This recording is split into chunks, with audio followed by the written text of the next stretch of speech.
Hello guys, ngayon papaliguan natin yung mga alaga natin Brahma. Ayan sila. Huwag ka tatakbo.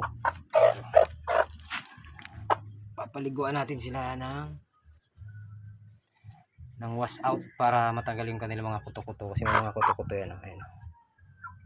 Mga, mamaya, di pala makita. Ayan pa. Paliguan natin yan. Mga iniinit pati yan. Sana hindi makasamak. Kaya pa nagtimpla kayo nitong wash out guys. Huwag masyadong maraming tubig para epektibo. Hindi magkain yan. Yung gamit natin pantanggal kuto. Mabisa to. Sundan nyo lang yung description sa likod. Description naman to eh. At itiplay na natin to dito sa tubig.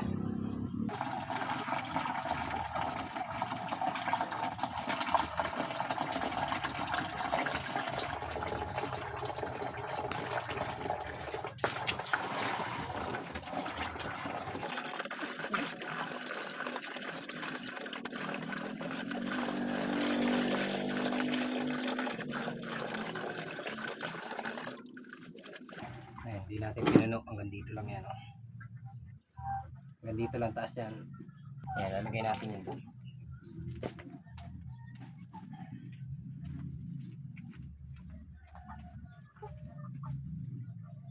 Ayan, hinahin natin yung isa natin Brahma.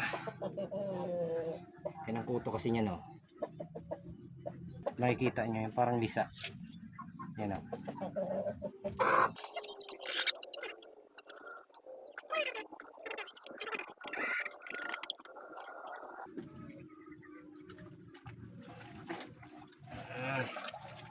Dapat ganito kabasa para lahat nalukot sa kanyang katawan, sa kanyang balahibo. Lagay na natin ito sa cage. Ito rin yung isang Brahma natin. Diba natin? Kaya kung konti lang papaligawan ko eh. Kasa dito. Ito yung isang Brahma natin oh. Yan, marami na rin kuto. Ayan o. Yan, nakikita nyo guys. Yan ang kuto, yung parang lisa. Yan, yung parang lisa puti. Nakakapit sa ano nila.